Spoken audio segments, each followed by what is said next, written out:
Alson ko ay iniwan ako mag-isa sa paliparan sa ibang bansa na walang pera, walang dokumento, walang pag-asa. Gusto niya akong itaboy na tuluyan para maagaw niya ang bahay ko para sa kanya. Pero nang buksan niya ang pinto ng bahay, nakatayo na ako roon na nakangiti. Oh, bumalik ka. May sorpresa ako para sa'yo. Ang sorpresa na yon ay sinira ang buong buhay niya. Bago tayo magpatuloy, pakikalmahan mo ba mag-subscribe sa channel at isula sa comments kung anong oras na sa lugar mo ngayon.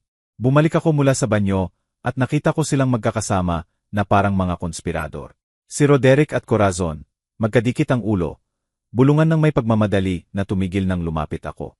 Naghiwalay sila na parang nahuli ko sila sa isang kahihiyan. Okay lang ba? Umupo ako sa upuan ko sa Gete 17, pinapanood sila. Tahimik kayo kaninang umaga. Hindi tumingin si Roderick mula sa cellphone niya. Okay lang, pagod lang sa biyahe. Napakaliwanag at bigla ng ngiti ni Corazon. Gusto na naming makauwi. Hindi na makapaghintay na makahiga sa sariling kama. May 70 minuto pa bago ang lipad namin papuntang Seattle. Mabuti ang isang linggo sa Puerto Vallarta. Mga beach, hapunan. Yung klaseng oras ng pamilya na akala ko nawala na matapos mawala ang nanay ni Roderick. Pero may nagbago kaninang umaga. Makapal at mali ang hangin sa pagitan namin. Pinapanood ko ang hinlalaki ni Roderick na nag-scroll sa screen nang hindi talaga binabasa. Kinakabahan si Corazon sa boarding pass niya. Tinitiklop at binubuklat ang papel. Wala ni isa sa kanila ang tumingin sa akin. Pagkalipas ng 20 minuto, biglang tumayo si Roderick. Tay, kailangan namin ng tubig at merienda para sa flight. Alam mo na kung ano ang gusto namin lahat. Pwede bang ikaw ang kumuha? Nagsimula akong tumayo. Sige, sama-sama tayo. Hindi, ikaw na lang. Pinindot niya ang $20 bill sa kamay ko. Malamig ang daliri niya kahit mainit sa terminal. Kailangan ko raw mag-work call. At kailangan ni Corazon sa banyo. Eto $20. Hindi tumutugma ang pagmamadali sa boses niya sa simpleng gawain. Lumayo siya, gumagawa ng distansya. Nakatitig sa malayo sa balikat ko. Tiningnan ko si Corazon. Nakatitig na siya sa cellphone. Sige. Kinuha ko ang pera. Naramdaman ang bigat nito. Babalik ako agad. Maliit ang tindahan sa airport. Nasa pagitan ng currency exchange at coffee stand. Matagal ko sinuri ang mga istante. Gusto ni Roderick, yung mahal na imported water na may asul na label. Kinuha ko ang 3 bote. Trail mix para kay Corazon. Lagi niyang gusto yung may dried cranberries, protein bars para sa akin. Mabagal ang pila sa counter. May pamilya sa harap ko na may 2 umiiyak na bata at stroller na humaharang sa kalahati ng daan. Lumipas ang 12 minuto, baka 14 na. Lumiko ako pabalik sa Gete, 17 dala ang plastic bag. Walang tao sa upuan. Hindi lang walang tao, walang bakas. Walang backpack, walang jacket, walang senyales na may nakaupo sa upuan 14 na, 15 at 16 na. May iba ng pasahero sa ibang upuan, nag-scroll sa cellphone, nagbabasa ng magazine, walang pakialam. Nahulog ang bag mula sa kamay ko. Hinila ko ang backpack mula sa balikat ko. Nanginginig ang kamay habang binubuksan ang pangunahing compartment. Naroon ang spare shirt ko. Toiletry bag, wala nang iba. Ang inner pocket kung saan lagi ko nilalagay ang passport, walang laman. Sinuri ko ang side pocket. Walang cellphone. Front compartment, walang wallet. Mabilis na gumalaw ang kamay ko. Sinuri ang bawat puwang ng 2 beses, 3 beses. Umaasa na napalampas ko lang. Wala. Wala na lahat. Kinuha ko ang shopping bag at tumakbo ako papunta sa counter ng Gate. Isang batang babae sa uniforme ng airline ang tumingin mula sa computer. Yung mag-asawa sa upuan 14 na at 15. Nakita mo ba kung saan sila pumunta? Nagtype siya, tinitingnan ang screen. Evans family. Sumakay sila sa mas maagang flight papuntang Denver. Standby upgrades. Umalis 20 minuto na ang nakalipas. Denver. Mas malakas kaysa dapat ang boses ko. Papuntang Seattle kami. Yun ang anak ko, sir. Ang boarding pass nila para sa connecting flight sa Denver. Bahagyang lumiko ang terminal. Denver, hindi Seattle, hindi tahanan. May iniwan ba sila? Mense. Nagbago ang ekspresyon niya mula efficient papuntang simpatya. Wala, sir. Pasensya na.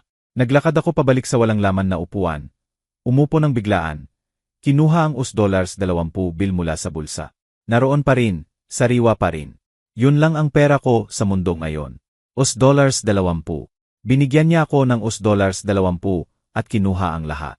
Nakaupo ang plastic bag sa upuan sa tabi ko. 3 bote ng tubig, kasama yung mahal na paborito ni Roderick. Trail Mix Protein Bars. Nagastos ko ang $12 para maging doubtful. $8 na lang natira. Tumayo ako, nanginginig ang paa, at naglakad papunta sa airport security. Mabait ang mata ng opisyal sa likod ng desk, pagod ang mukha. Kinuha ng anak ko ang pasport ko. Katawa-tawa ang tunog ng sabihin ko ng malakas. Cellphone ko, wallet ko, lahat. Iniwan niya ako rito. May identification ka ba? May paraan ba para patunayan kung sino ka? Wala akong kahit ano. $20 at bag ng tubig. Sumulat siya sa form. Nagtatanong na sinagot ko ng mekanikal. Pangalan, address, flight number. Binigyan niya ako ng case number. Sinabing makipag-ugnayan sa US Consular Agency sa downtown. Tunay ang simpatya niya, pero hindi mababago ang katotohanan. Umalis ako mula sa opisina niya. Hawak ang mga form na walang saysay kung walang ay. Humaba ang terminal sa harap ko, mga tindahan, restauran, gete na puno ng mga pasahero na may cellphone at wallet, at plano sa hinaharap lampas sa susunod na oras. Dumaan ako sa pamilya na sumasakay sa flight nila, mga magulang na gumagabay sa mga anak. Lahat ay may kanya-kanyang lugar, lahat ay may pag-aari saan man. Ang refleksyon ko sa malalaking bintana ay nagpapakita ng lalaking mag-isa. Nakasabit ang walang laman na backpack sa isang balikat. Nakabitin ang plastic bag sa kabilang kamay. Sa likod ng refleksyon ko, lumilipad ang mga eroplano. Umaakyat sa walang ulap na asul na langit. Ang ingay ng makina, pangako ng destinasyon at pagdating. Isa sa kanila ang may dala sa anak ko. Nandoon ako, pinapanood silang umaakyat at nawawala habang may matigas at malamig na naninirahan sa dibdib ko kung saan dati nakatira ang tiwala. Nawala ang tunog ng terminal. Mga anunsyo, rolling na bagahe, usapan. Ang naririnig ko lang ay katahimikan at ang tanong na hindi ko masagot. Bakit? Huminga ako. Isa pa. Dahan-dahang umangat ang shock na parang fog na nagpapakita ng lupain sa ibaba. Naiwan. Walang magawa. Hindi. Ang negosyanteng natutulog sa loob ko mula nang magretiro. Nagising. Una, identification. Pangalawa, pera. Pangatlo, tahanan. Gumawa ako ng mental checklist tulad ng dati bago ang board meeting. Tinuro ng information desk ang US Consular Agency. Naglakad ako roon ng 20 minuto sa mga kalye kung saan nagbubukalan ang mga turista ng pilak na alahas at mga lokal na nagbebenta ng prutas mula sa kariton. Maliit at maayos ang opisina. May banderang Amerikano sa dingding. Mga larawan ng presidente. Isang babae sa desk ang tumingin nang pumasok ako. Sabihin mo kung ano ang nangyari.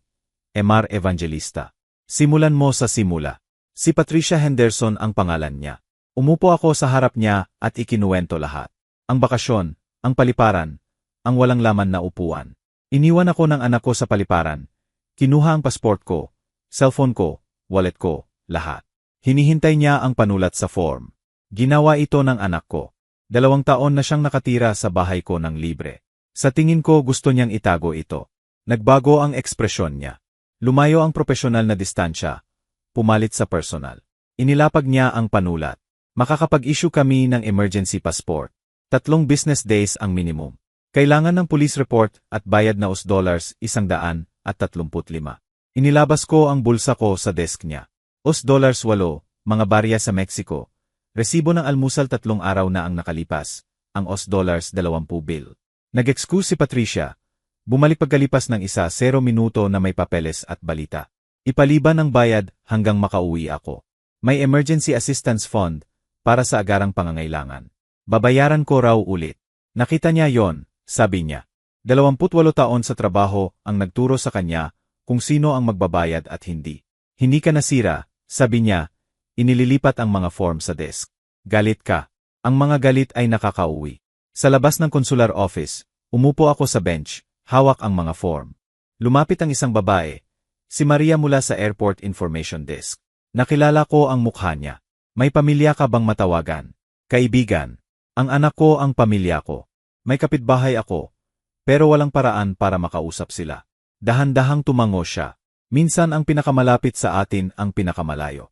Ang tatay ko, pareho ang kwento, iba ang detalye, pareho ang pagtataksil. Paano natapos para sa kanya? Nakaligtas siya, nagtayo ng bago. Ikaw rin. Dinala niya ako sa hostel gamit ang lumang Honda niya. $15 bawat gabi. Malinis, ligtas. Tinanggihan niya ang $2 na inoffer ko para sa gas. Naiwan din raw ang tatay niya noon. May mga pagtataksil na mas malalim kaysa iba.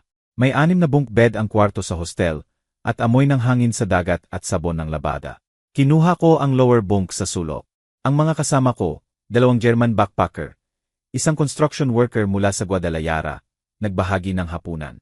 Tinapay, keso, prutas. Binigyan ako ng babae ng cellphone niya. Tinawagan ko ang numero ng bahay. Tumunog. Walang sagot. Tinawagan ulit pagkalipas ng 1 oras. Muli, walang sagot. Saan si Roderick? Araw 2. Naglakad ako papuntang police station sa downtown. Tinanggap ng opisyal ang statement ko sa pamamagitan ng tagasalin. Ninakaw ang passport, cellphone, wallet ng anak ko. Tumaas ang kilay ng opisyal sa huling detalye. Ang anak mo, nakatira sa bahay mo. Pinayagan ko siyang manatili roon. At naniniwala ka na pinlano ito. Ang ticket papuntang Denver imbes na Seattle. Ang timing, ang standby upgrade. Pinlano ito. Mabagal siyang nagtype, nagprint ng report, nagstamp, inabot ito na may tingin na pasensya. Pero hindi ito magbabalik ng kahit ano. Gabi na yon, nakahiga sa bunk ng hostel. Ang ventilador sa kisam ay nag-click ng regular. Lumitaw ang memorya. Noong nakaang buwan, mas madalas bumisita si Roderick kaysa dati. Nakatulong, maalalahanin. Pagkatapos, Tay, dapat nating i-update ang medical directive mo sakaling may mangyari. Simple form, lagyan mo lang ng pirma rito. Sa screen ng laptop niya ang dokumento. Pinirmahan ko gamit ang electronic signature pad. Lubos ang tiwala sa kanya. Hindi ko nakita ang printed copy. Hindi ko tinanong. Parang malamig na tubig ang pagkaunawa. Hindi yon medical directive. Umupo ako. Nagulat ang German backpacker sa kabilang bunk. Ano ang pinirmahan ko? Power of attorney. Paglilipat ng ari-arian. Naghalo ang mga posibilidad sa isip ko. Bawat isa ay mas masahol kaysa sa nauna. Araw 3, naglakad ako sa mga kalye ng Puerto Vallarta. Hindi parang turista, may layunin, sistematiko. Gumana ang isip ko sa problema tulad ng dati sa business deals. Ano ang gusto ni Roderick? Ang bahay. Ano ang iniisip niya? Natrap ako rito. Ano ang timeline niya? Hindi bababa sa 1 linggo bago niya ako asahan na makauwi. Yun ang advantage ko. Surprise. Binigay sa akin ni Patricia ang emergency passport sa tanghali. Payat, pansamantala, pero opisyal. Binigyan din niya ako ng sobre.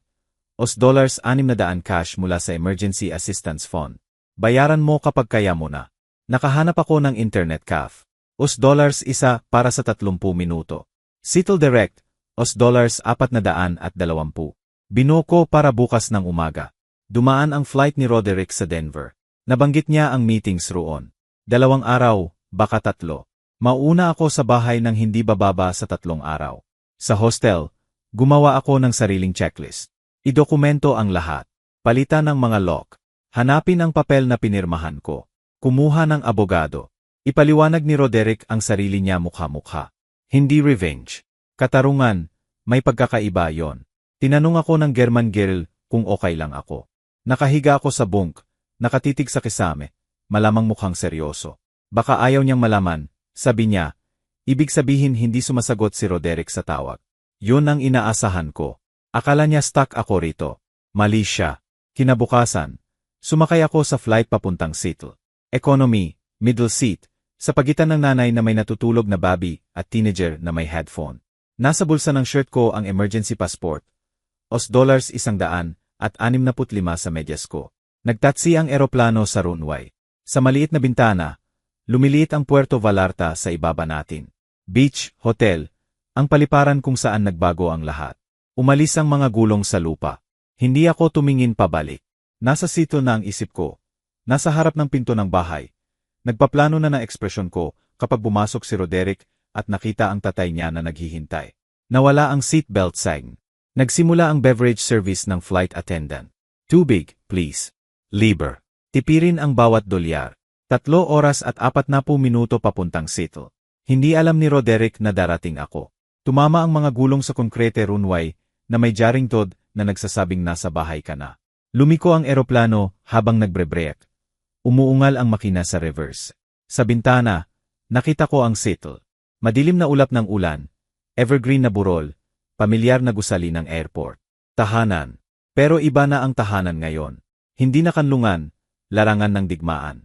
Naghintay ako habang kinukuha ng ibang pasahero ang bagahe mula sa overhead bin. Nagkukumahog papunta sa labasan. Pasensya, sistematiko. May oras ako. Hindi alam ni Roderick na darating ako. May Seahawks air freshener ang rideshare driver na nakasabit sa salamin. Batang babae, siguro 25. Madaldal sa una hanggang naramdaman niyang hindi ako interesado sa usapan. Huminto siya sa harap ng bahay pagkalipas ng 47 minuto. Tinitigan ko ito mula sa backseat. Light blue Craftsman, puting trim, ang porch na binuo ko 5 taon na ang nakalipas. Ang hardin na naghihintay ng spring planting. $850,000 na real estate. Trabaho ko sa buhay, seguridad ko. Libre nang nakatira roon si Roderick at gusto niyang kunin lahat. Binayaran ko ang $47 fare, dagdag $3 tip. Kinuwenta ang pagiging generous at nagpasalamat. Tumayo ako sa sidewalk na may halos walang laman na backpack. Tinitingnan ang sariling bahay na parang unang beses ko itong nakikita. Tumalikod ako. Lumitaw si Daniel Kowalski mula sa kapitbahay. Puti ang buhok na sumasalamin sa liwanag ng hapon. Naka-push up ang reading glasses sa noo. Nakakardigan siya kahit banayad ang panahon. Maaga ka umuwi. Lumapit siya sa akin. Nagpapalit ang ekspresyon mula sorpresa, pagkalito, pag-aalala. Saan si Roderick? Okay lang ba lahat? Mabilis ang tanong. 12 taon ng kapitbahay si Daniel. Retired history teacher. Mapanuri sa propesyon at sa ugali. Alam niya kapag may mali. Mabilis akong nagdesisyon. Halos kasing ganda ng kaibigan ang mapanuring kapitbahay. Maaga silang umuwi. Iba ang flight. May delay ako. Iba ang flight. Tumaas ang kilay niya. Kakaiba yon para sa family vacation. Sabihin mo kung ano ang nakita mo. Habang nilalagay nila ang mga gamit sa sasakyan. Nakatayo kami sa strip ng damo sa pagitan ng driveway. Inayos ni Daniel ang salamin. Umaga pa yon. 3 araw bago ang dapat mong pag-uwi. Mga kahon, bag, higit sa normal para sa bakasyon. Kumaway ako. Pero hindi kumaway si Roderick. Mukhang focused. Intense, siguro. Pinlano, maingat, nakatago. Anong oras? 6 oras 30 minuto, baka mas maaga. Bago magising ang karamihan ng kapitbahay. Itinabi ko yon. Salamat. Kung dumating si Roderick habang wala ako, huwag mong sabihin na nakita mo ako. Tinitigan ni Daniel ang mukha ko. Dahan-dahang nagdaan ang pagkaunawa. Hindi kita nakita. Nasa Mexico ka pa, hanggat alam ko. Eksakto. Kinuha ko ang spare key mula sa tagong lugar. Ang peking bato malapit sa rhododendrons na itinanim ng asawa ko, 20 taon na ang nakalipas. Naalala ng daliri ko ang galaw. Binuksan ang pinto. Dinisable ang security system. Hindi na bago ang kode. Ibig sabihin hindi inaasahan ni Roderick ang anumang sagabal. Pumasok ako. Amoy luma ang bahay. Sarado. Walang hangin. Mabilis akong gumalaw sa mga kwarto. Living room. Nawawala ang grandfather clock sa sulok kung saan nakatayo ito ng 30 taon. Dining room. Nawala ang silver service mula sa China cabinet. May mga puwang na parang nawawalang ngipin. Sa kwarto ko, walang laman ang jewelry box na iniwan ng asawa ko. Wala ang singsing at bracelet niya. Sa study, ang Omega watch ko, collectible na nagkakahalaga ng 2,800, wala sa case. Ang vintage Leica camera na wala sa istante. Bawat nawawalang bagay ay maliit na pagnanakaw. Sama-sama, bumuo sila ng pattern. Hindi lang ako iniwan ni Roderick. Ninakawan niya ako muna. Ang home office ko ay nasa converted sunroom. Ang desk ay nakaharap sa bintana na tinatanaw ang hardin. Sa gitna ng desk, perpektong nakalagay ang Manila folder. Binuksan ko. Legal documents, official na seal, notary stamp. Ang top page ay may nakasulat na deed of gift sa bold. Mabilis kong sinuri. Address ng property, akin. Grantor, Alfonso Evangelista. Grantee, Roderick Evangelista. Consideration, love and affection. Petsa. 4 na linggo na ang nakalipas. Ang pirma ko sa ibaba. May saksi, notarized. Hindi nanginginig ang kamay ko. Dapat. Sa halip, matatag at malamig. Hindi na mainit ang galit. Nagyelo ito. Matalim na sapat para maghiwa. Lumabas ako. Nagdidilig si Daniel ng halaman. Pero alam kong naghihintay siya. Pwede ko bang hiramin ang cellphone mo? Inabot niya nang walang tanong. Kinuha ko ang litrato ng lahat. Bawat walang laman na espasyo kung saan dati ang mahalagang bagay. Bawat puwang sa istante. Ang bukas na watch case. Ang nawawalang kamera. Ang desk drawer. ang deed of gift mula sa bawat anggulo. Ebidensya na natutunan ko sa negosyo. Idokumento ang lahat. Huwag mag-assume. Huwag magtiwala sa sinuman. Nakaupo si Daniel sa porch habang ginagawa ko. Pagbalik ko ng cellphone niya, tinanong niya, Al, kung may kailangan ka, kung may gulo, pero kaya ko. Sa loob ulit, kinuha ko ang landline. Gumagana pa rin. Tinawagan ang bank. Ito si Alfonso Evangelista. Account na nagtatapos sa 7,743. Kailangan kong i-verify kung may unusual activity. Security questions. May denam ng nanay. Unang kotse. Kalye kung saan ako lumaki. Sinyuri ng representative. Normal ang lahat, sir. Huling transaksyon, 4 na linggo na ang nakalipas. Automatic utility payment. Walang attempt na magdagdag ng authorized user o baguhin ang beneficiary. Wala, sir. Hindi na bago ang account settings mo. Isang maliit na ginhawa. Kinuha ni Roderick ang mga bagay. Kinuha ang bahay sa papel. Pero hindi niya naubos ang pera. Baka hindi kaya, baka wala ng oras. Baka plano niyang gawin mamaya. Isa pang maliit na advantage. May resources pa ako. Umupo ako sa desk, ang deed of gift sa harap ko, at naalala. Isang buwan na ang nakalipas, Martes, nagdala si Roderick ng lunch, sandwich mula sa deli na gusto ko. Kumain kami, nag-usap, tumawa tungkol sa walang halaga. Pagkatapos, Tay, nag-update ako ng ilang dokumento para sa'yo. Medical power of attorney, living will, mga ganoon. Dapat mo suriin at pirmahan para updated. Buksan na ang laptop niya. Nakita ang dokumento sa screen. Nakakonekta ang signature pad.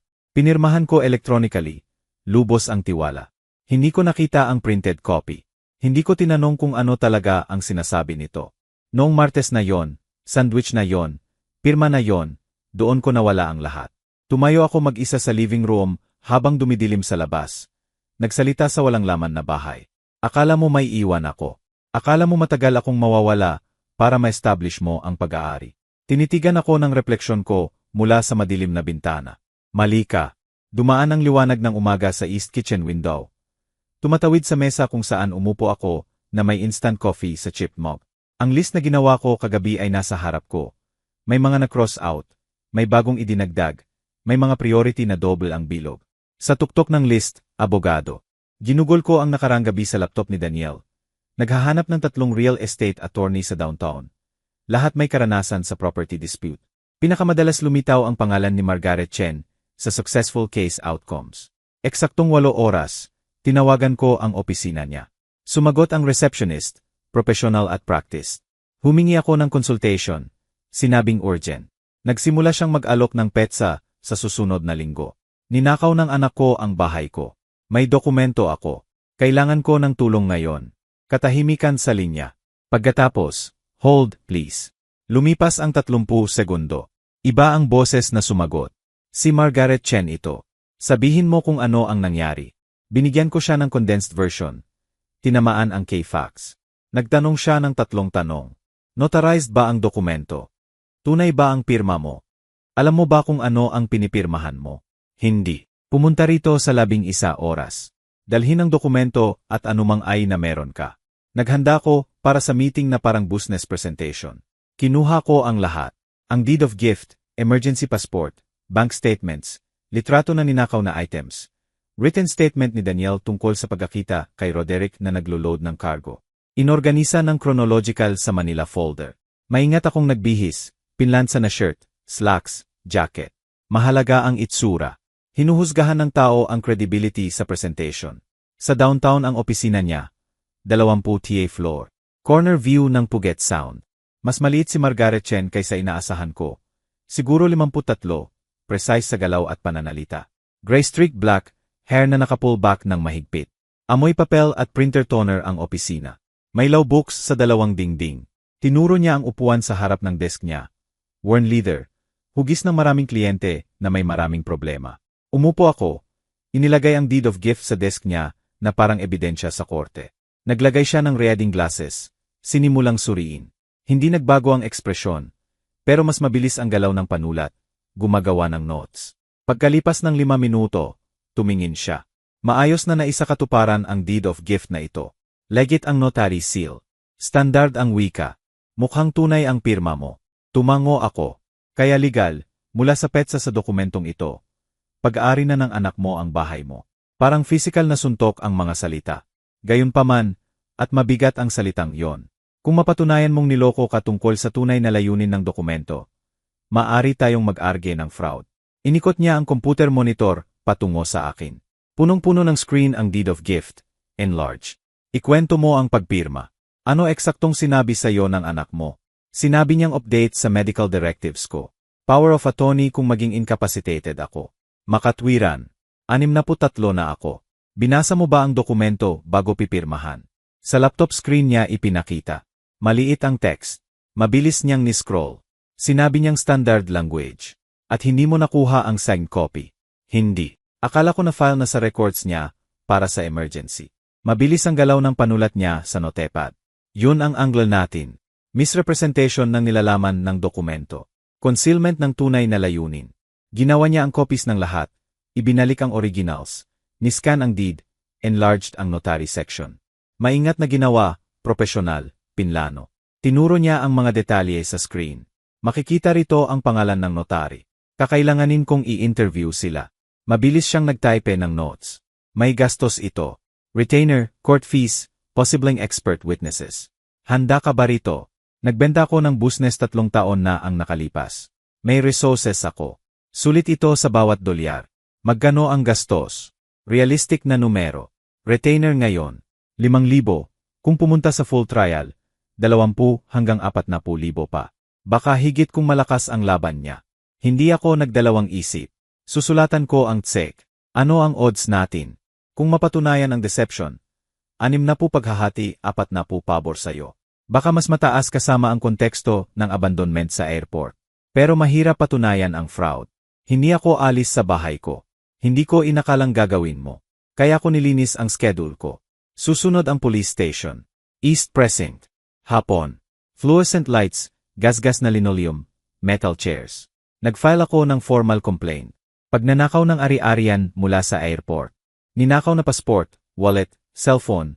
Ninakaw na items mula sa bahay. Bata pa ang opisyal na tumanggap ng report. Siguro lete 20s. Mabagal siyang nagtype. Ang suspect ay ang anak mo. At nakatira siya sa'yo. Sa bahay mo. Ang bahay na sinusubukan niyang agawin. Tumangin siya. Civil matter ito, sir. Matatanggap namin ang report tungkol sa ninakaw na items. Pero ang property dispute ay sa korte. Pinanatili ko ang antas ng boses. Nangyari ang pagnanakaw sa Mexico International. May serial numbers ang ninakaw na items.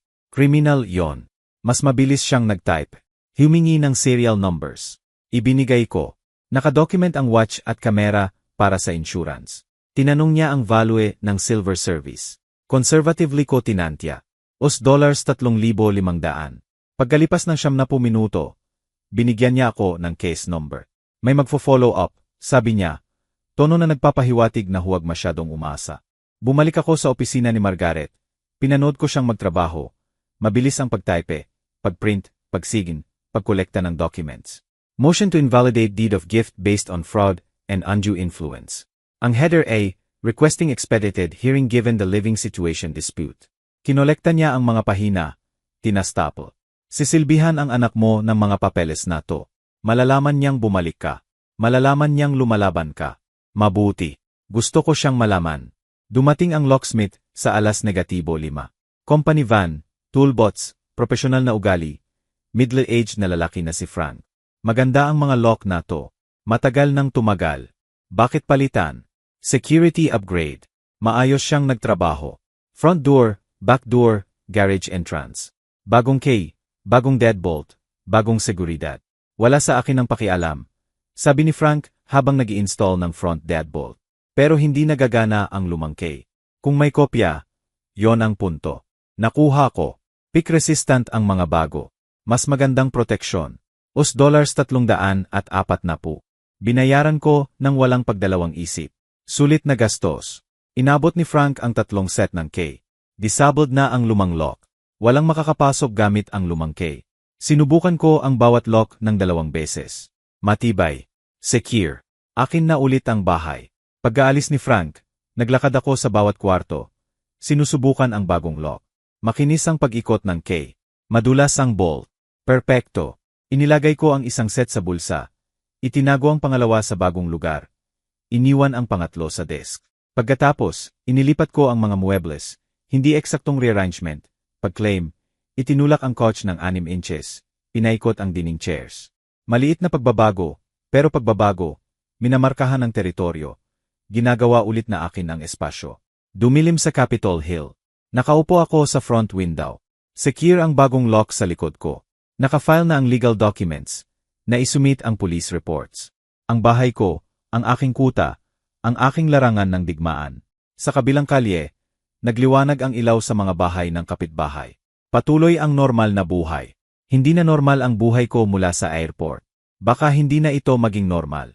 Tahimik ang bagong cellphone na binili ko sa coffee table. Walang tawag. Hindi alam ni Roderick ang numerong to. Akala ni Roderick na sa Mexico pa ang tatay niya. Walang magawa, iniwan. Mali. Alas negatibo 6. 47 ng gabi. Alas negatibo 8. 47 sa Denver. Nasa hapunan ba si Roderick sa hotel? Nagpaplano ng pagbabalik sa bahay niya. Mas kaunti ang abala sa akin ng uncertainty kaysa dapat. Nakaposisyon na ako, na bago ang larangan. Kapag bumalik si Roderick, iba na ang lahat. Lumipat ako sa kusina, binuksan ang ref. Walang laman maliban sa condiments at expired na gatas. Bukas ako mag-shopping, magre-restock. Ngayong gabi, instant coffee at frozen bread ay sapat na. Dinala ko ang isa pang tasa pabalik sa bintana. Tahimik ang kalye. Walang sasakyang lumalapit. Hindi pa. Uminom ako ng kape, nanood, at naghintay sa konfrontasyon na alam kong darating. 2 araw ang lumipas. Ginugol ko sa paghahanda. Inorganisa ang documents sa coffee table. Bagong case sa bulsa. Charged ang phone. Recording API na natest at handa. Gumalaw ako sa bahay na parang general na nag-inspeksyon ng kuta. Sinusuri ang bintana. Sinusubukan ang lock. Inaangkin ang teritoryo. Hapon na ng 2 araw. Narinig ko ang pagslam ng pinto ng sasakyan sa labas. Lumipat ako sa bintana. Hinila ang kurtina ng 1 pulgada. Nakapark ang silver Honda Accord ni Roderick sa driveway ko. Nakaupo siya sa tabi nito. Tinitingnan ang bahay. Kahit nasa loob ako, nakita ko ang pagkalito sa mukha niya. Lumitaw si Corazon mula sa passenger side. Tumingin sa front door. Bumulong nang hindi ko narinig. Inihulog ko ang kurtina. Binilang hanggang 5.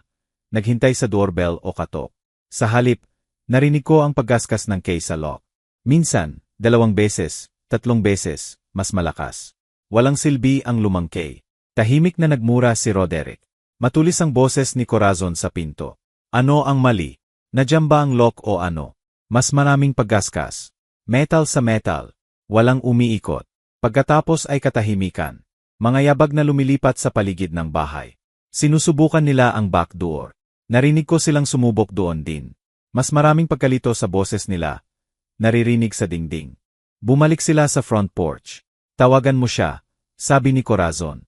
Wala siyang cellphone. Kami ang may hawak ng cellphone niya. Pero sinubukan niya pa rin. Sa loob ng bahay, tumunog ng 1 beses ang lumang disconnected phone ko. Namatay. Tumunog ang bagong phone ko. Unknown number. Sinagot ko sa 2 ring. Tay, ikaw ba yan? Ako nga. Saan ka? Sinusubukan kitang tawagan. Nasa bahay ako, Roderick. Nasa loob ng bahay.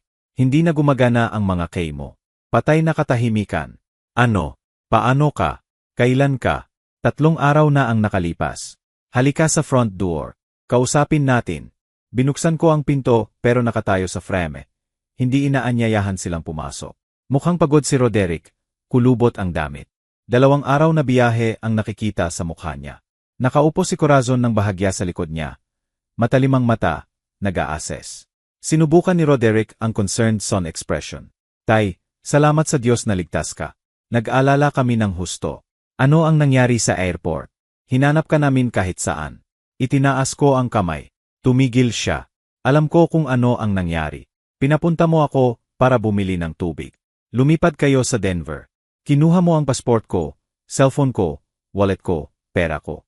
Iniwan mo ako sa Mexico na wala kahit ano. Bumukas ang bibig niya, sumara. Walang salitang lumabas.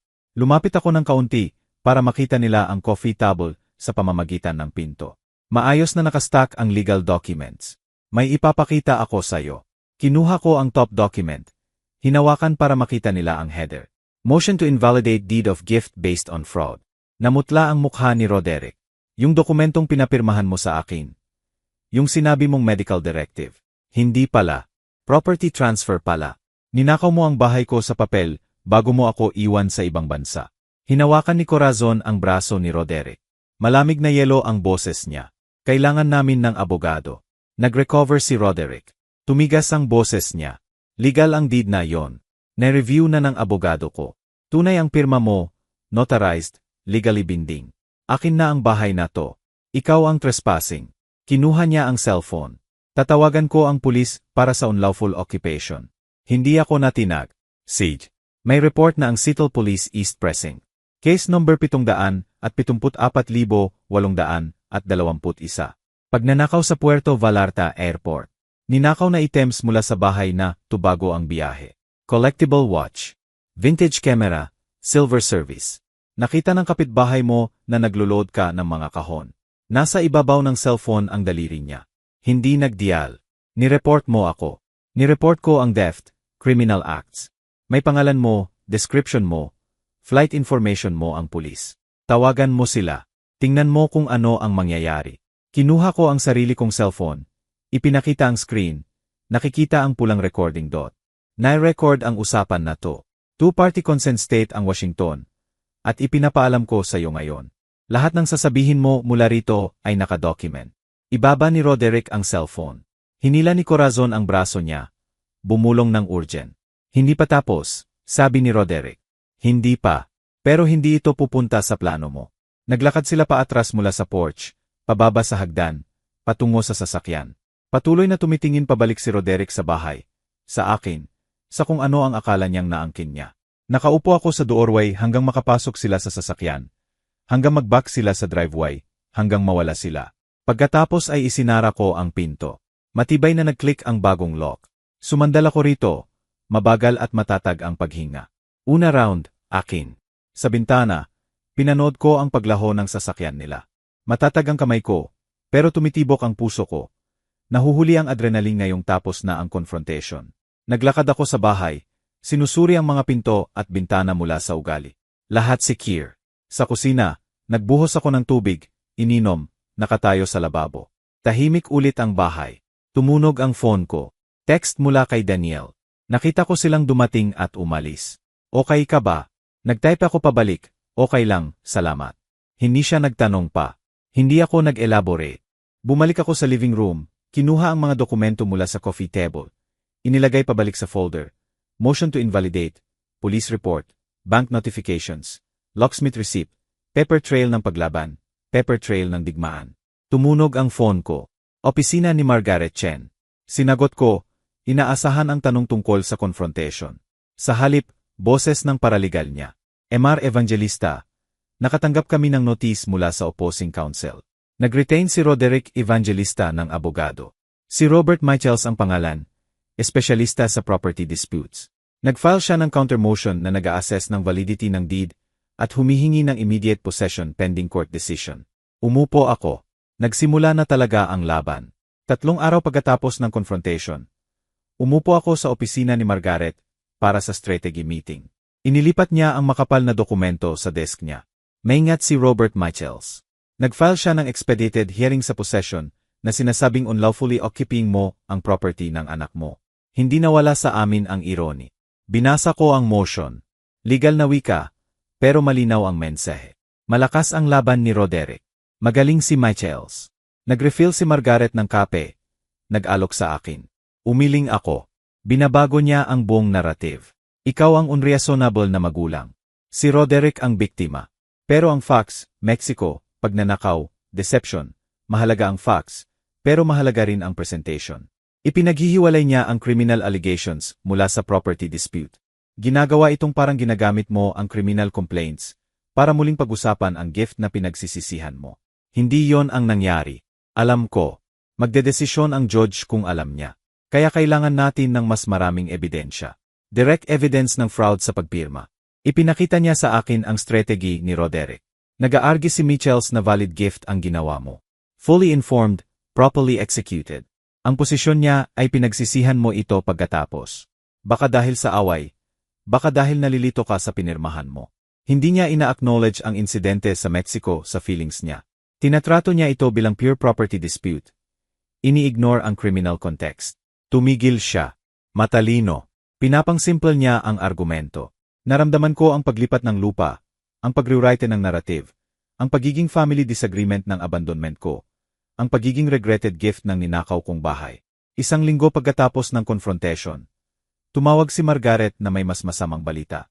Nag-file si Roderick ng emergency motion para sa immediate possession.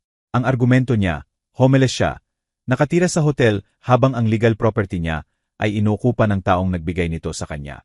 Binanggit ng motion ang financial hardship, draining na gastos sa hotel, legal ownership sa pamamagitan ng deed, irreparable harm mula sa hindi makapag-access sa property niya. Manipulation, sabi ni Margaret, pero minsan nagbibigay ang mga judge ng possession pending litigation. Lalo na kung mukhang valid ang ownership documents. Kailangan nating i-counter ito ng mabilis. Nag-authorize ako ng karagdagang $3,500 retainer. Tumataas ang gastos na parang tumataas na tubig. Awkward na binanggit ni Daniel ang social media attack isang gabi sa bakod sa pagitan ng bakuran namin. Hindi ako naniniwala, pero nag-usap ang mga tao online. May post ang manugang mo. Walang social media account ako. Ipinakita sa akin ni Daniel sa cellphone niya. Post ni Corazon, maingat na binuo, heartbroken. Binigay sa amin ng tatay ng asawa ko ang bahay niya. Pagkatapos nagbago ang isip niya at nilok kami. Homeless kami habang nakatira siya sa legal property namin.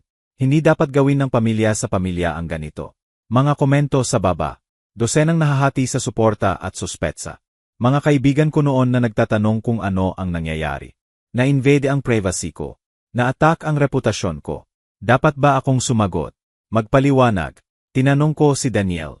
Kausapin muna ang abogado mo. Anumang sabihin mo publicly ay maaring gamitin sa korte. Kaya mananahimik ako habang nagsisinungaling siya. Minsan ang katahimikan ay mas malakas kaysa sa pagtatalo. Ang mga taong mahalaga ay maghihintay ng katotohanan. 2 linggo sa legal battle. Nag-schedule si Margaret ng financial discussion. Inilatag niya ang expense projections sa desk niya. Initial retainer, $5,000.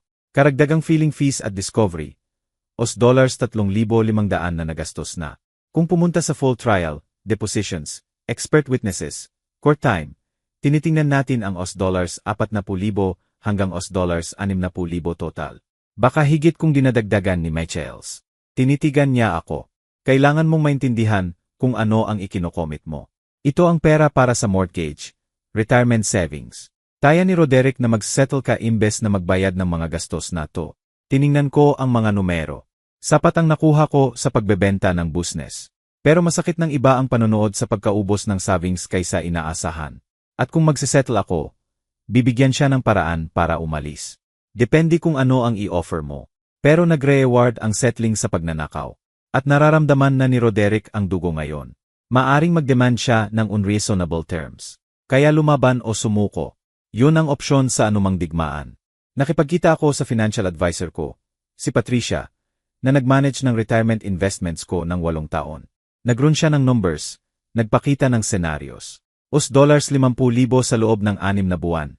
Sustainable. $80,000 sa isang taon. Damaging pero hindi nakakasira. Ang tanong, sabi niya ng maingat, ay kung sulit ba ang panalo kahit panatilihin mo ang bahay. Hindi ako agad sumagot. Mamaya, mag-isa, naisip ko. Sulit. Tumawag si Robert Michaels pagkalipas ng 2 linggo. Unang settlement overture. MR Evangelista. Tumatawag ako para tingnan kung maari nating i-resolve ito ng walang mahabang litigation.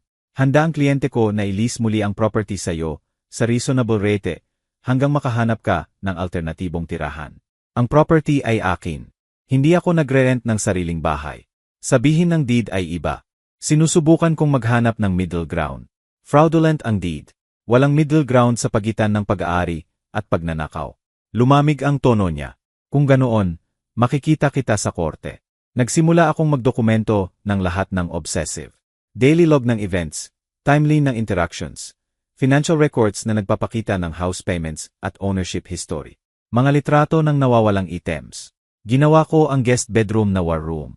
Inorganisa ang documents sa labeled folders. Timeline na nakapaskil sa dingding. Legal feelings na inorganisa chronologically. Kung digmaan ito, Lalaban ako gamit ang impormasyon.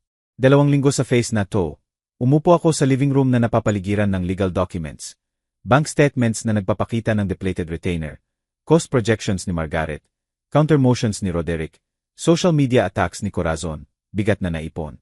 Pinayagan ko ang sarili ko ng 5 minuto ng duda. Naisip kong mas madali bang mag-settle. Pagkatapos naalala ko ang airport, ang walang laman na upuan, ang nawawalang pasport, ang $20 bill, ang kalkulasyon sa pagtataksil ng anak ko. Nagpatibay ulit ang duda sa resolve. Tatapusin ko ito. 4 na araw pagkatapos umupa kay Sarah Chen. Nakipagkita ako sa kanya sa coffee shop sa downtown. Neutral ground. Preference niya para sa initial findings discussions. Dumating siya na may tablet at Manila folder. Nag-order ng black coffee. Walang sayang na oras. Lubog na ang anak mo. Sabi niya nang walang paligoy-ligoy. $47,000 sa credit card debt sa 6 na card. Maxed out. 3 sa collections, 1 nagbabanta ng lawsuit. Ipinag-iwasan niya ang tawag ng maraming buwan. Binuksan niya ang tablet, ipinakita ang spreadsheets. Pula ang dominado sa screen, overdue, delinquent collections. Nagsimula 18 buwan na ang nakalipas. Lifestyle inflation, mahal na hapunan, designer purchases, bakasyon na ipinos ni Corazon noong nakaraang taon. Hindi kayang suportahan ng income ang paggastos. Ni-swipe niya sa ibang screen. Pagkatapos ang debt spiral, missed minimum payments, compounding interest, balance transfers sa predatory rates. 6 na buwan na ang nakalipas. Nag-file ang isang creditor ng intent to sue. Siguro noon niya sinimulan ang plano. Tinitigan niya ako ng direkta. Hindi kasakiman ang bahay. Despeasyon. Kaya kinuha niya ang bahay ko para mabayaran ang utang niya. Sinubukan. Ang timing ng bakasyon, pag-iwan sa'yo na stranded. Tungkol yon sa pag-establish ng possession bago mo ma-interfere. Pero maaga akong bumalik. Pinakamabuting desisyon mo. 1 pang linggo at palitan niya ang lock. Lumipat. Mag-claim ng adverse possession habang stuck ka sa Mexico. Nag-produce si Sarah ng mas maraming ebidensya.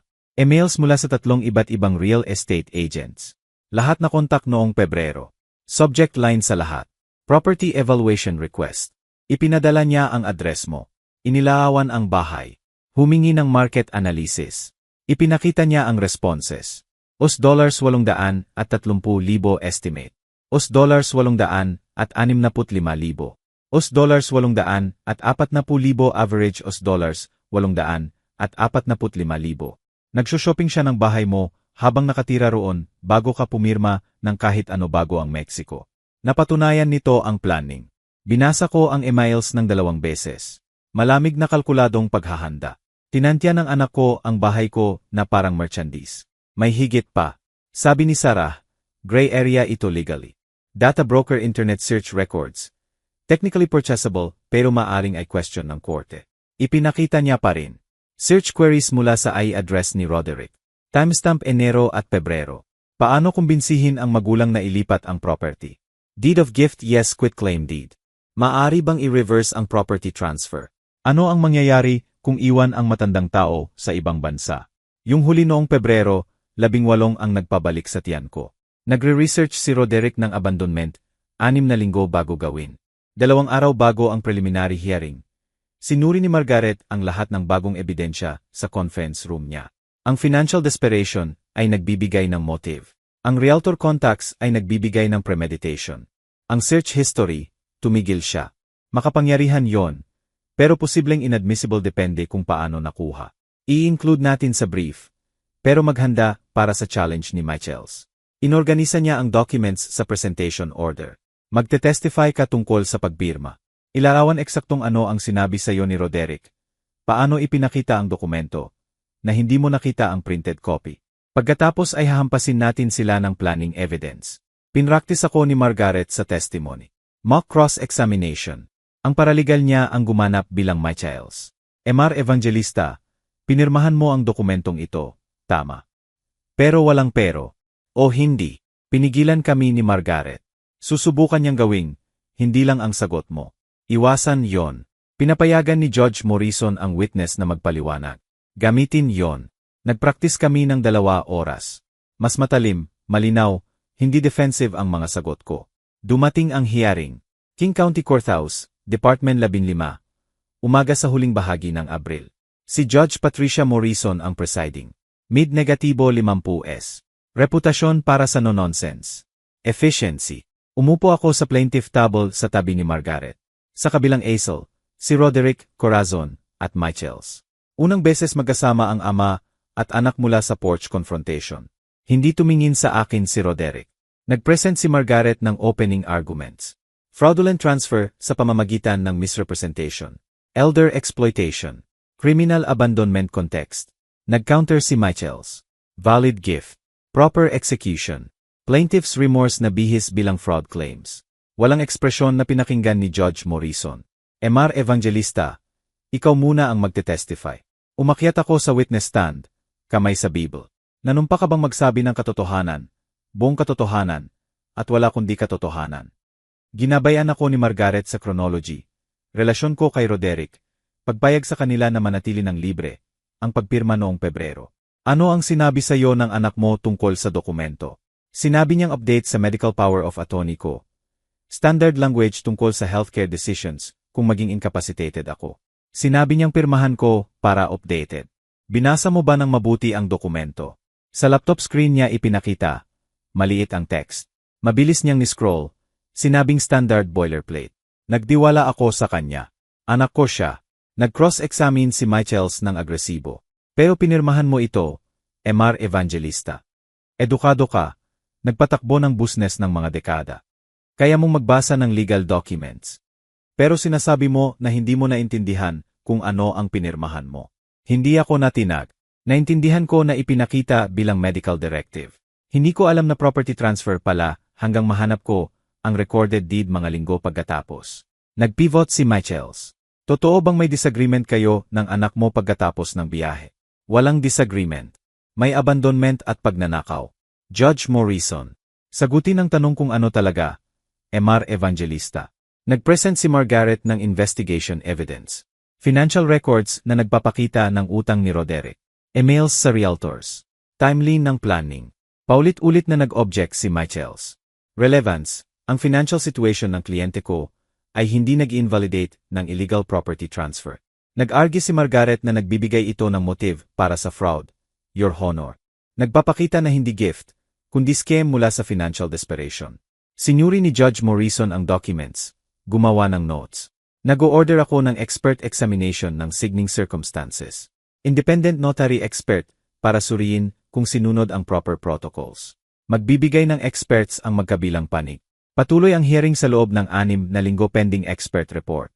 Nag-drive ako pauwi mula sa courthouse na iniisip ang mukha ni Roderick sa testimony. Namutla, matigas, nakatitig sa defense table. Hindi nag-testify ang anak ko. Siguro pinayuhan ni Michels na huwag. Matalinong lawyering. Bakit ilagay sa stand ang maaring mag-crack? Tumawag si Daniel habang papasok ako sa driveway. Paano ang nangyari? Ongoing. Nag-order ang judge ng mas maraming investigation. Mabuti yon, di ba? Sinseryoso niya. Pero seryoso ay hindi ibig sabihin mabilis. Sa loob, may voicemail ako mula kay Margaret. Tawagan mo ako kapag kaya mo. May development sa case. Hindi urgent, pero interesting. Nagpapahiwatig ang tono niya na may dapat pag-usapan. Tinawagan ko siya pabalik. Oras na para malaman kung ano ang susunod sa walang katapusang laban na ito. 2 araw pagkatapos ng preliminary hearing. Malinaw ang development ni Margaret. Nag-file si Michels ng motion para sa psychological evaluation. Nag-aargue na dahil sa edad ko at posibleng cognitive decline, naapektuhan ang pag-unawa ko sa dokumentong pinirmahan ko. Umupo ako sa opisina ni Yar Rachel Foster para sa court-ordered assessment. Requested ito ng opposing counsel. Sabi niya ng professional at neutral.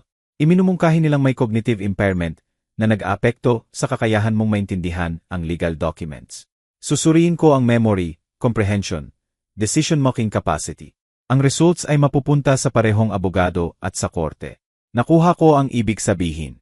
Tinatawag akong mentally unfit ng abogado ni Roderick. Simulan natin sa ilang memory exercises. 2 oras ng testing. Short-term memory recall. Alalahanin ang listahan ng salita. Ulitin. Long-term memory. Ilarawan ang business career. Significant life events. Cognitive processing. Mag-solve ng puzzles. Mag-identify ng patterns. Magbabasa ako ng 1-0 salita. Subukang tandaan hanggat maaari pagkatapos marinig ang listahan. Hospital, television, curtain, flower, envelope, sidewalk, piano, thunder, basket, mirror. Lahat ng isa 0 sa order. Magandang recall. Sabihin mo sa akin ang significant decision na ginawa mo sa nakaraang 5 taon. Nagbigay ako ng detailed chronology. Pagbebenta ng business ko. Equipment supply company na itinayo ko sa loob ng 30 taon. May offers mula sa 3 buyer. In-evaluate ko bawat isa base sa presyo, terms, at kung ano ang mangyayari sa mga empleyado ko. Ibinenta sa buyer na nagbigay ng pinakamabuting outcome para sa lahat. Isinara noong Setyembre 2022 na may net proceeds na $320,000 pagkatapos ng taxes. Sumulat si Yar Foster ng notes. Detailed memory, malinaw na reasoning process. Mabuti. 1 linggo pagkatapos, tumawag si Margaret. Nasa kamay na ang report ni Yar Foster. Opisyal kang mentally competent. Binasa niya ang excerpts. Ang subject ay nagpapakita ng intact memory function, normal cognitive processing para sa edad, malinaw na decision-making capacity, walang senyales ng dementia o significant impairment, fully capable ng pag-unawa sa legal documents at paggawa ng informed choices. Sinubukan ni Michaels na ipinta kabilang nalilito na matanda.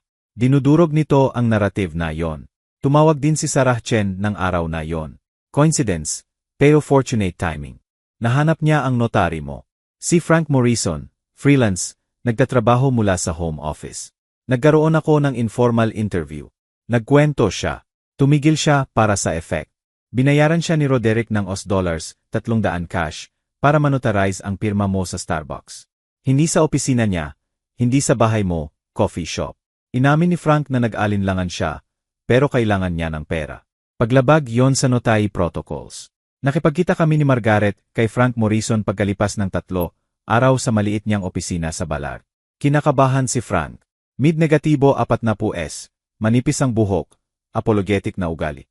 Hindi ko dapat ginawa ng ganoon. Dapat sa proper office ang professional notaries. I-verify ang circumstances. Pero sinabi ni Roderick na may sakit ang tatay niya at hindi makapunta sa opisina ko. May mobility issues. Pwede ba akong makipagkita sa kanila sa convenient location? Binayaran ng cash upfront. Kailangan ko ng trabaho. Nagpalipat-lipat siya ng hindi comfortable. Pagdating ko roon, mukhang malusog ka naman. Lakad ng maayos. Nag-order ng sariling kape. Nagduda ako sa kwento. Pero minadali ni Roderick ang lahat. May appointment ang tatay ko pagkatapos nito. Kulang ang oras. Mabilis kong nanotarize. Nagkamali ang pakiramdam.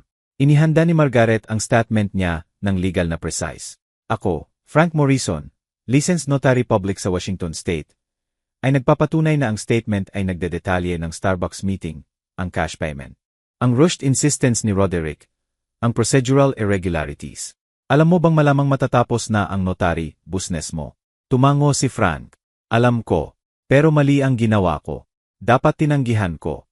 Isang gabi, kumatok si Daniel sa pinto ko. Tumawag sa akin si Corazon. Hiniling na ipasa ang mensahe sa'yo. Sabi niya hindi mo sinasagot ang tawag ni Roderick. Hindi ko binlock ang number ni Roderick pagkatapos ng confrontation. Anong mensahe? Mukhang hindi comfortable si Daniel.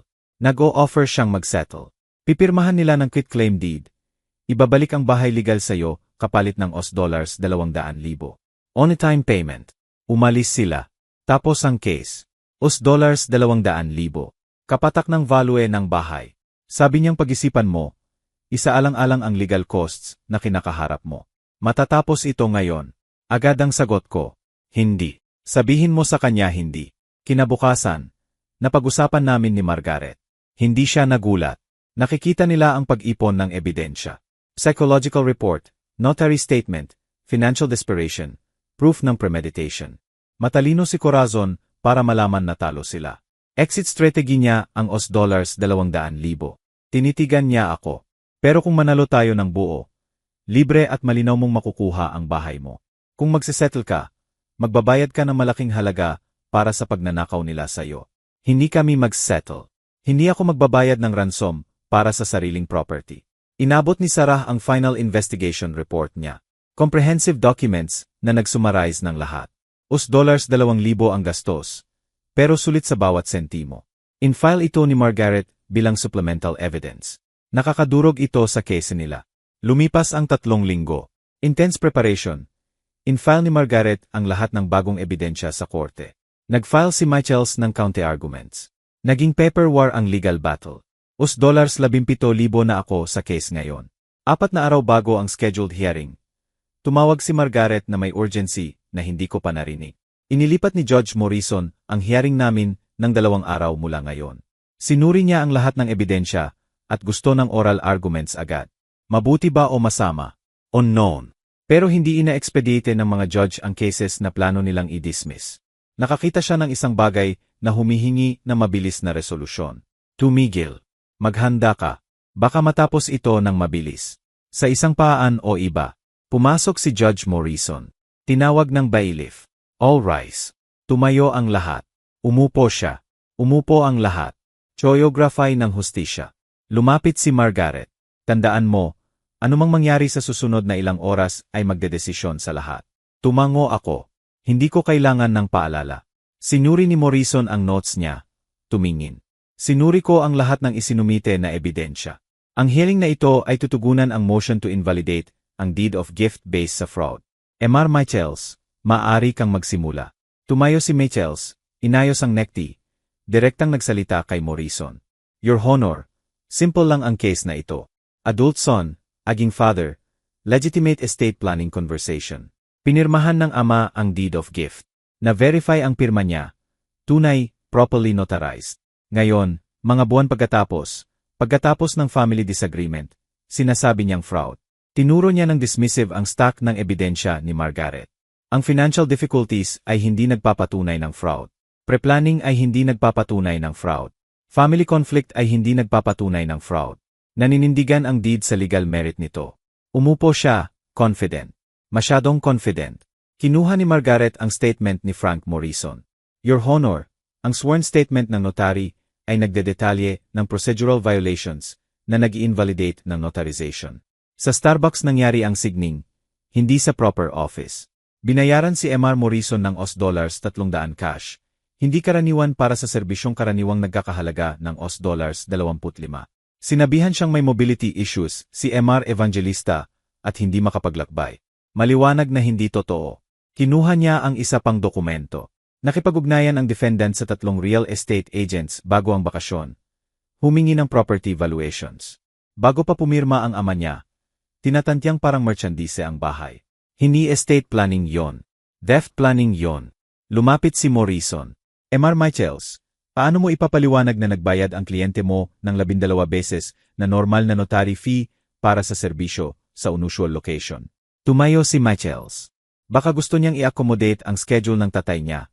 Your Honor. Ang fee ay para sa convenience. Nagpapakita ng skepticism ang ekspresyon ni Morrison sa false statements tungkol sa mobility issues. Nagdalawang isip si Michaels. Kailangan kong i-confirm ang mga alegasyon na yon sa kliyente ko. Tumalikod si Morrison kay Margaret. Ms. Chen, mahihap ang standard ng fraud. Preponderance of evidence ay nangangailangan ng pagpapakita na aktibong niloko si Mr. Evangelista tungkol sa nilalaman ng dokumento. Makakamit mo ba ang burden na yon? Tumango si Margaret. Magte-testify ang notary na hindi kailanman sinabi kay Mr. Evangelista ang tunay na layunin ng dokumento. Minadali ng defendant ang proseso, kinontrol ang presentation, hindi nagbigay ng signed copy para sa review. Tinawag ni Michaels si Roderick sa stand. Risky move, pero kailangan para i-counter ang narrative ko. Sa direct examination, pinanatili ni Roderick ang kwento niya. Ipinakita ko sa tatay ko ang dokumento. Ipinaliwanag na paglilipat ng bahay. Naintindihan niya. Gusto niyang magkaroon ako ng security. Surgical ang cross-examination ni Margaret. Sinabi mo sa notary na may mobility issues ang tatay mo. Sinabi ko na mas gusto niyang hindi maglakbay ng araw na yon.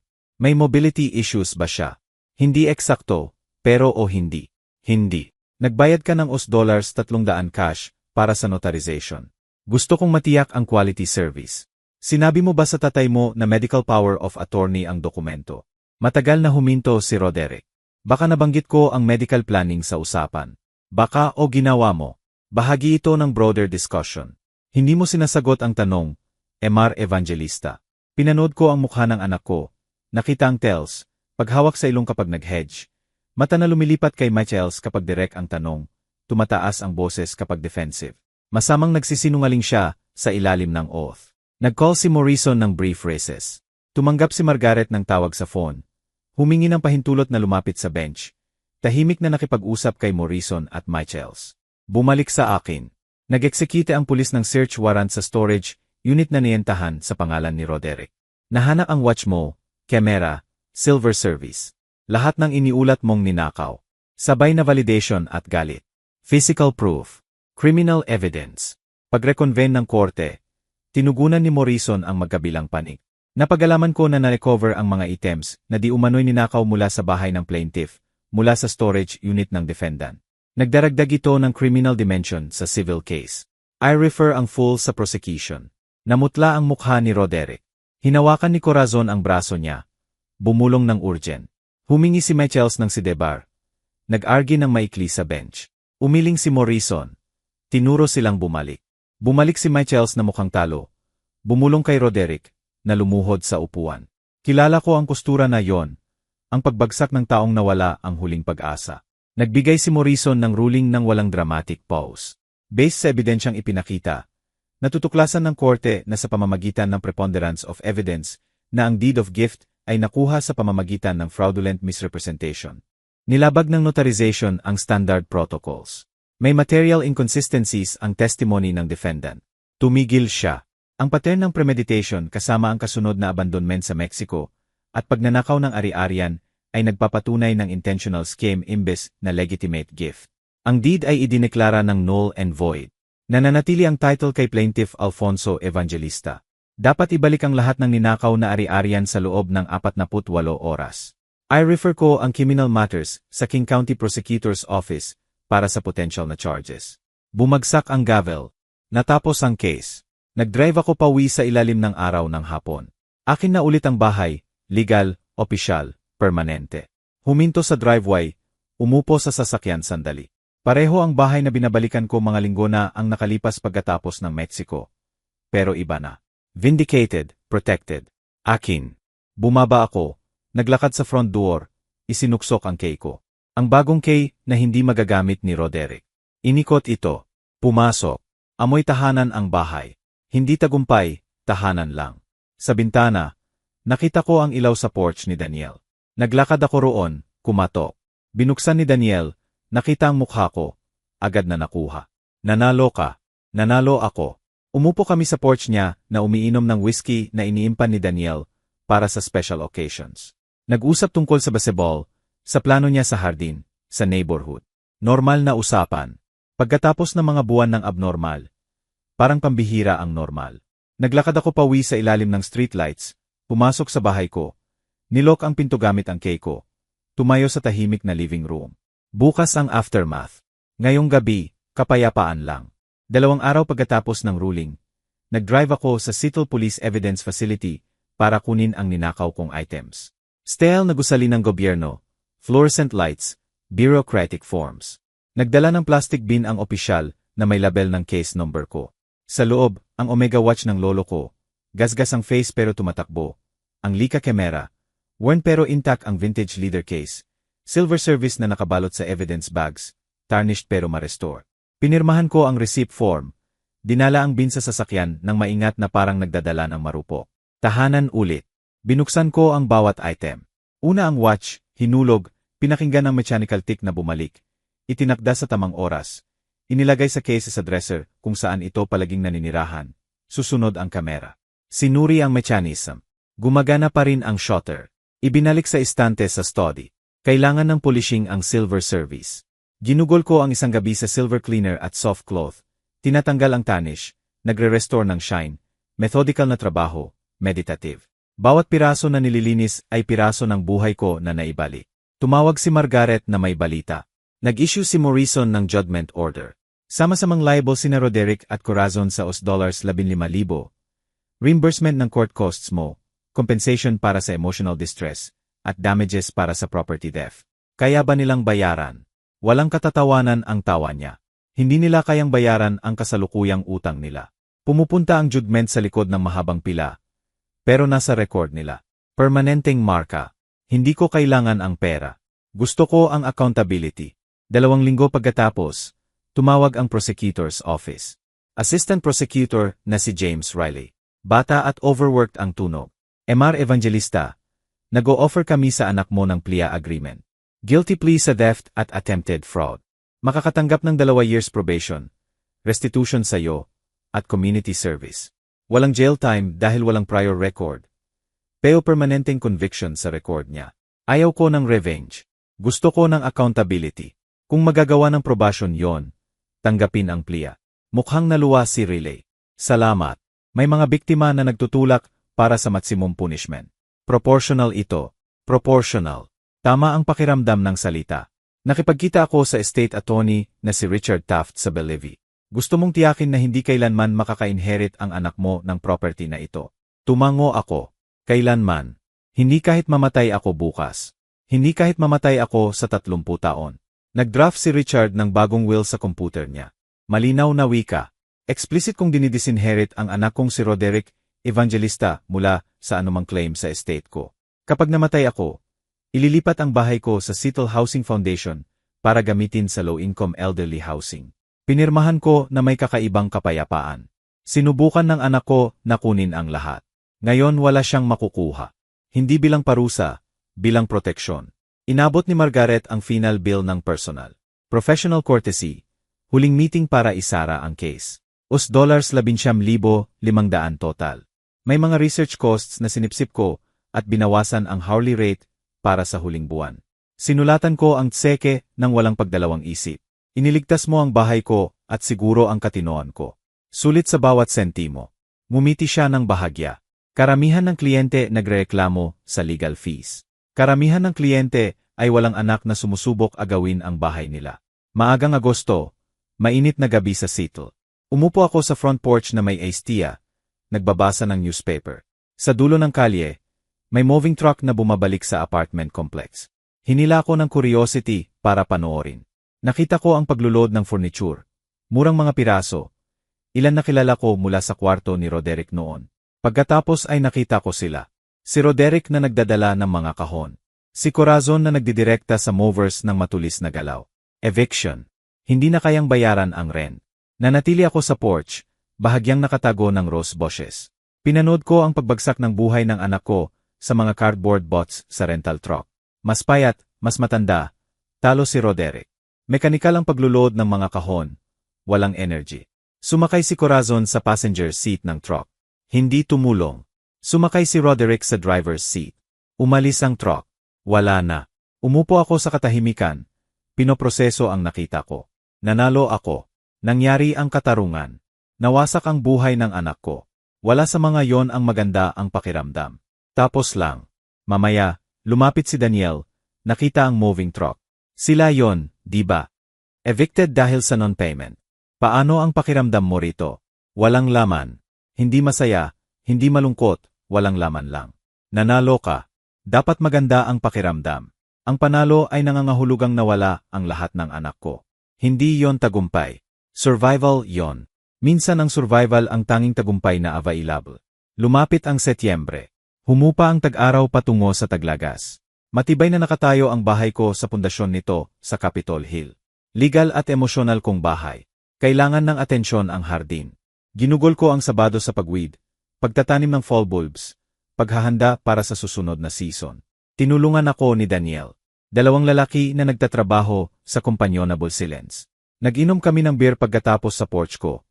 Nanonood sa kalye. Napag-isip mo bang magbenta? Lumipat sa mas madaling lugar. Pinag-isipan ko. Halos ninakaw sa akin ang bahay na ito. Ngayong nilabanan ko para mapanatili. Hindi ako aalis. Tama. Umupo kami na nanonood sa pagdating ng gabi. Tumunog ang phone ko. Unknown number. Binabalewala ko. Maaring anuman. Siguro walang mahalaga. Bumalik ang buhay ko sa peaceful unimportance. Normal na problema. Pag-aalaga sa damuhan. Grocery shopping. Upcoming dentist appointment. Walang abogado, walang korte, walang pagtataksil. Buhay lang. Ang ordinaryong mahalagang buhay na ipinagtanggol ko. Tumigil ang pagtunog ng phone. Tahimik ang kalye. Nakatayo ang bahay. Nanatili ako sa porch sa sariling tahanan. Napapaligiran ng simple tagumpay ng pagkaligtas sa kasakiman ng iba. Hindi laging kasyasya ang katarungan. Pero lagi itong kinakailangan. Natutunan ko yon sa mga nakaraang buwan. Natutunan sa malaking halaga, pinansyal, emosyonal, pampamilya. Sulit ba? Tinitingnan ko ang bahay ko, ang light blue na pintura, puting trim, ang porch na binuo ko, ang hardin na inaalagaan ko, bahay ko, buhay ko, sa sarili kong termino. Sulit.